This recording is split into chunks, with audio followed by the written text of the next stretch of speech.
अस्सलाम वालेकुम dear students, आप देख रहे हैं दी मैथ्स गैलरी और मैं आपका ट्यूटर उस्मान अहमद गाजी। प्रीवियस लेक्चर में हमने सेंट्रल सीरीज़ के बारे में पढ़ा। सेंट्रल सीरीज़ क्या होती है जी? ऐसी सीरीज़ के जिसमें अगर हर ग्रुप एक नॉर्मल सीरीज़ होती है जी। सेंट्रल सीरीज़ नॉर्मल सीरीज़ होती है, उसमें हर आने वाला ग्रुप यानी कि जी आई ग्रुप वो जी में नॉर्मल होता है, और हर G I over G I minus one quotient group यानी फैक्टर ग्रुप वो वो G over G I minus one के सेंटर का सब ग्रुप होता है। ठीक है जी।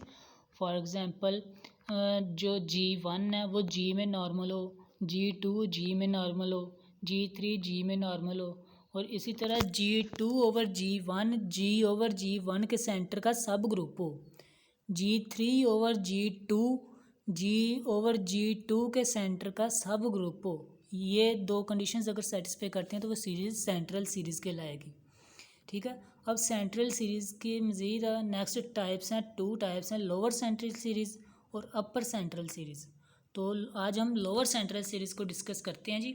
कह रहे हैं जी let G is equal to R not of G. R not of G क्या है जी? ये इसका ज़ीरोथ ड्राइव्ड सब ग्रुप है, और आर वन ऑफ जी इसका first derived subgroup, R two of G second derived subgroup, और R K of G kth derived subgroup जो कि ई के इक्वल होगा। ठीक है जी। ये एक सीरीज़ है B A subgroups of G such that, ये देखें। और ड्राइव्ड ग्रुप या ड्राइव्ड सब ग्रुप क्या होता है जी? वो ग्रुप होता है तमाम कम्यूटेटर्स का, जी के तमाम कम्यूटेटर्स का ग्रुप जो बनाएगा वो बनेगा R one of G. R one of G के तमाम कम्यूटेटर्स का जो ग्रुप होगा वो आर टू ऑफ जी होगा। ठीक है जी। इसी तरह नेक्स्ट सोन चलता जाएगा। तो आर आई ऑफ जी का क्या किसके इक्वल होगा जी? वो कैसे डिफाइंड किया गया? वो R I minus one of G और साथ में जी इसका कम्यूटेटर के तौर पे डिफाइंड किया गया है। ठीक है जी। Then the series R naught of G contains R1 of G contains R2 of G contains so on contains RK of G जो कि इक्वल टू है E के आइडेंटिटी ग्रुप के, वो क्या कहलाएगी? लोअर सेंट्रल सीरीज़ कहलाएगी। ठीक है जी। नोट है जी R I of G is derived subgroup where I belongs to one and K closed interval, और lower central series is rapidly decreasing. ठीक है जी। ये डिक्रीजिंग सीरीज़ है। ये एक ग्रुप को आइडेंटिटी ग्रुप बनाने की तरफ गामजन होती है, यानी कि एक ग्रुप से आइडेंटिटी ग्रुप बनाती है। अब देखें एक एग्जांपल करते हैं जी इसकी। Find lower central series of D4। D4 क्या है जी? डाईहाइड्रल ग्रुप ऑफ डिग्री 4 या ऑर्डर 4। ठीक है जी। Let G is equal to D4। D4 A और B से जनरेट होता है। A4 is equal to E होता है, B square is equal to E होता है, और AB is equal to B A inverse होता है, और A इनवर्स यहाँ पे किसके बराबर होता है? A क्यूब के बराबर होता है। और ये D4 में कितने एलिमेंट्स होते हैं जी? 8 एलिमेंट्स होते हैं। तो इसका जो ड्राइव्ड सब ग्रुप हमने R not of G zero किसके इक्वल लेट किया हुआ है? वो किसके इक्वल होता है? जी के इक्वल होता है। तो आर नॉट ऑफ जी का तो हमें पता चल गया वो जी के इक्वल है, लेकिन आर वन ऑफ जी किसके इक्वल होगा? देखें जी, इस फार्मूले को यूज़ करते हैं। इस फार्मूले को हमने R one of G find करना है ना, तो यहाँ पे आई की जगह पे वन पुट किया, यहाँ पे आई की जगह पे वन पुट किया, तो ये बना आर नॉट ऑफ जी। और आर नॉट ऑफ जी किसके बराबर है? जी के ही बराबर होता है। ठीक है जी। तो देखें जब आर वन ऑफ जी किसके इक्वल है जी? आर नॉट ऑफ जी और जी, और are not of G G के बराबर होता है। और देखें जी और जी का कम्यूटेटर ये कैसे आते हैं, ये कैसे फाइंड करेंगे जी हम? अब जी का कम्यूटेटर क्या कौन से हैं जी जिनसे जी बन रहा है? वो ए और बी है। ठीक है, वो ए और बी जी का कम्यूटेटर, इस जी के और इस जी के भी ए और बी। यहाँ पर 4 केसेस राइज हो सकते हैं। ठीक है जी। 4 केसेस कैसे जी? ए के साथ कम्यूट हो सकता है, बी के साथ, ए बी के साथ, और बी ए के साथ। ठीक है जी। तो ये 4 केसेस है। अगर हम इसको ओपन करते हैं ना, ये इस कम्यूटेटर को, तो ये कम्यूटेटर आइडेंटिटी बनेगा, और ये वाला कम्यूटेटर भी आइडेंटिटी बन जाएगा। ठीक है जी। और ये इन दोनों का आंसर बराबर आएगा क्योंकि दोनों कम्यूटेटर्स हैं, तो कम्यूटेट करते हैं आपस में। तो A B commutator is equal to B A commutator. देख लेते हैं जी आंसर कैसे आते हैं। जब हम इस कम्यूटेटर को ओपन करेंगे तो देखें ए और ए इनवर्स ई के इक्वल आया। बी भी ओपन किया तो बी के इक्वल, ये देखें A B commutator is equal to B A commutator because A B commutator और B A commutator commutes as they are commutators.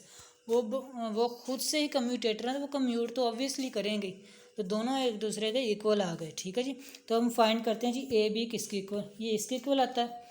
तो देखें अगर हम इसके 4 केसेस बनते थे ना, तो हमारे पास बाकी सारे केसेस तो आइडेंटिटी बने, सिर्फ एक केस बचा जो कि ए बी कम्यूटेटर वाला बचा। तो हम वो A B R one of G यानी कि फर्स्ट ड्राइव्ड सब ग्रुप किसके इक्वल आया, ए बी कम्यूटेटर के इक्वल आया। ये देखें अब हम इस कम्यूटेटर को ओपन करते हैं तो वो क्या आएगा, ए बी वैसे का वैसा है, साथ में उन दोनों का इन्वर्स मल्टीप्लाई करेगा। ठीक है, तो जब इन्वर्स मल्टीप्लाई करेगा तो इसे सिंप्लीफाई करेंगे तो बी से बी इन्वर्स कैंसिल और ए स्केयर आ जाएगा।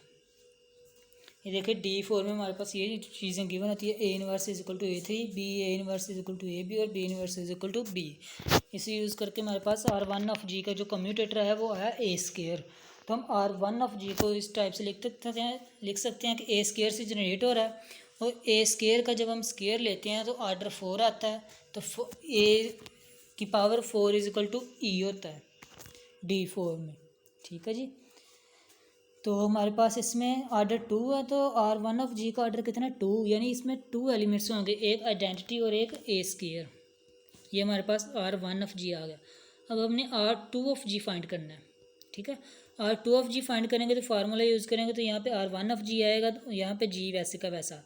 R1 ऑफ जी के 2 एलिमेंट्स लेने हैं जी, कम्यूट जो करते हो कम्यूटेटर में, तो इसमें है ही 2 एलिमेंट्स, तो एक आइडेंटिटी ले लिया और एक ए स्केयर ले लिया, और साथ में ए भी है। ठीक है, इधर भी वैसे ही 4 केसेस अराइज होंगे जैसे इधर थे। तो देखें जी, जब ए ई के साथ कम्यूटेटर बनाएगा तो इसका आंसर ई आता है, ई बी के साथ जब कम्यूटेटर बनाएगा तो इसका आंसर भी ई आता है। ठीक है जी, तो ए स्केयर जब ए के साथ कम्यूटेटर बनाएगा तो उसका आंसर भी ई आता है, लेकिन जब ए स्केयर बी के साथ कम्यूटेटर बनाएगा तो इसका आंसर हमें नहीं पता। तो ये देखिए ये सारे आइडेंटिटी आते हैं तो ये तो वैनिश हो गए, तो सिंपल ये बचा, तो R2 of G is equal to A square B commutator, ये हमने लिख लिया। ठीक है जी, अब इस कम्यूटेटर को ओपन करते हैं तो यह ए स्केयर बी, ए स्केयर का इन्वर्स और बी का इन्वर्स, ए स्केयर का इन्वर्स ए स्केयर ही होता है। ठीक है, वो हमने वैसे का वैसे लिख लिया, और बी का इन्वर्स बी होता है। देखें ये ए स्केयर बी और ये ए स्केयर बी का दोनों का स्केयर हो गया, तो इसे आप इसे भी डायरेक्टली लिख सकते हैं ई के इक्वल, या आपने इधर से ये वाली प्रॉपर्टीज़ यूज़ करनी तो ये वाली प्रॉपर्टीज़ यूज़ करके भी आप इन्हें सॉल्व कर सकते हैं। तो आंसर क्या आएगा ई। तो जब आंसर ई आ गया तो हमारा प्रोसेस कंप्लीट हो गया जी। ठीक है जी, सब ग्रुप्स फाइंड करने का। तो हमारा क्वेश्चन कहाँ पे टर्मिनेट होगा जी, R2 ऑफ जी के, यानी पे सेकंड ड्राइव्ड सब ग्रुप पे क्वेश्चन टर्मिनेट हो गया। तो हमारे पास जो लोअर सेंट्रल सीरीज़ बनेगी ना, we get a series R0 of G जो कि जी के ही इक्वल है, उसमें कंटेन करेगा जी R1 ऑफ जी जो कि हमारे पास ई ए स्केयर के बराबर है, और R2 ऑफ जी जो कि ई के बराबर है। ठीक है जी, ये इसे हम इस तरह से भी लिख सकते हैं। तो ये हमारे पास रिक्वायर्ड लोअर सेंट्रल सीरीज़ आ गई। अब इसकी एक और एग्जांपल करते हैं। कह रहे हैं जी lower central series of D8 की फाइंड करें।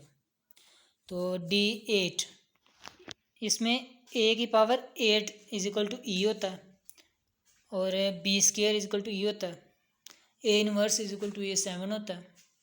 ठीक है जी, इसमें एलिमेंट्स कितने होंगे वो देखें, एलिमेंट्स इसमें 16 होंगे। ठीक है जी, जितना आर्डर है इसका 8, यानी कि A raised power 8 is equal to E होता है। तो यहाँ तक 8 एलिमेंट्स हो गए, फिर बी की वैल्यू स्टार्ट होती हैं और बी के साथ ए मल्टीप्लाई होता है, तो 8 वैल्यूज़ ये हो गई, तो ये टोटल 16 वैल्यूज़ हो गई। ठीक है जी, D8 में 16 एलिमेंट्स होते हैं, D4 में 8 एलिमेंट्स होते हैं, D2 में 4 एलिमेंट्स होते हैं। ठीक है जी, अब आर नॉट ऑफ जी तो हमें पता है जी के इक्वल है, R one of G find करना है, R not of G comma G, ठीक है जी। तो ये वही फार्मूला यूज़ किया, R not of G G के इक्वल है, वही जी का कम्यूटेटर ए बी होते हैं, ए बी को यूज़ किया, 4 केसेस राइज हुए, 4 केसेस में इसकी वैल्यू भी इसकी वैल्यू भी, ये दोनों बराबर, और ये किसके बराबर है जी, हमने लिख दिया R one of G is equal to A comma commutator. तो जब हम इस वैल्यूज़ को ओपन करेंगे तो हमारे पास ए स्क्वायर आया, चूँकि D8 में हमारे पास ए की पावर 8 हो तो फिर ई बनता है। तो देखें ए स्क्वायर का आर्डर फिर कितना होना चाहिए, 4 होगा, तो फिर ए की पावर 8 बनेगा ना। तो देखें ए स्क्वायर से जनरेट हो रहा है आर वन ऑफ जी, और इसका आर्डर 4 है। तो देखें हमारे पास आर वन ऑफ जी किसके इक्वल आया जी, ए स्क्वायर A4 A6, चूँकि इसका आर्डर 4 है तो इसमें 4 एलिमेंट्स होंगे। अब R2 ऑफ जी फाइंड करना है हमने, ठीक है जी। R2 ऑफ जी फाइंड करना, फार्मूला लगाएं तो ये देखें R1 ऑफ जी और कोमा जी इसका कम्यूटेटर। तो हमने R1 ऑफ जी से 2 एलिमेंट्स लेने हैं, ठीक है, उनको कम्यूटेटर में रखा हमने, ई और ए स्क्वायर लिया, कम्यूटेटर में रखा। तो फिर से 4 केसेस बने, चारों केसेस में ई बी और ए स्क्वायर बी ई के इक्वल, और ये भी ई के इक्वल आता था, ठीक है जी। लेकिन ये ई के इक्वल नहीं आएंगे, देखें ए स्क्वायर बी वेयर ई जब ए के साथ मल्टीप्लाई होता है तो ई आंसर आता है, ई बी के साथ कम्यूटेटर बनाएगा तो आंसर ई आता है, यानी कि मैनिश हो गया।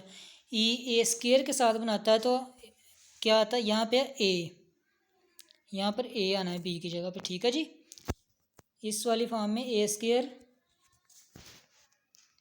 ए, ठीक है जी, कम्यूटेटर। और ये सारे ई के इक्वल आते हैं, तो इसका हमें नहीं पता किसके इक्वल आता है, ठीक है, ए स्क्वायर कोमा बी का।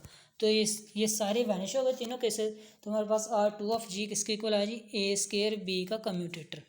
अब हम इस कम्यूटेटर को ओपन करते हैं, तो ए स्क्वायर बी, ए स्क्वायर का इन्वर्स और बी का इन्वर्स, सारा सिंप्लीफिकेशन करने के बाद D4 में D8 में जो प्रॉपर्टीज़ होती हैं उन्हें यूज़ करने के बाद हमारे पास इसका आंसर है A4।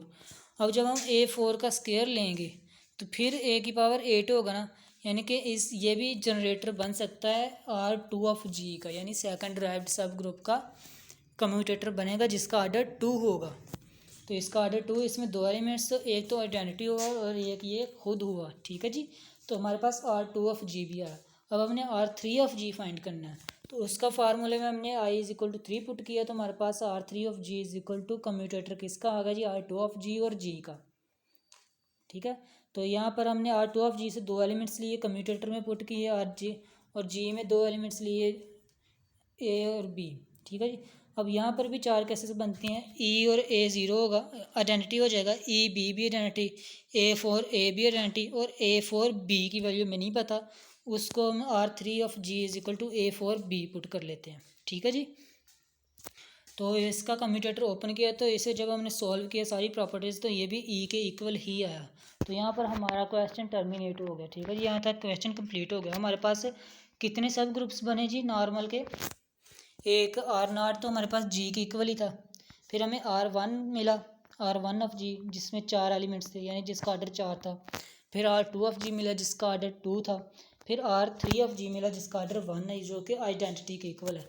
तो हमारे पास रिक्वायर्ड सीरीज़ ये वाली बनी, जिसे हम इस तरह से भी लिख सकते हैं, ठीक है जी। तो ये लोअर सेंट्रल सीरीज़ है किसकी जी, D8 की। उम्मीद है आप लोगों को ये क्वेश्चन समझ आए होंगे। तो नेक्स्ट लेक्चर में इंशाल्लाह हम अपर सेंट्रल सीरीज़ डिस्कस करेंगे। तब तक के लिए इजाज़त दीजिए, अल्लाह हाफिज़।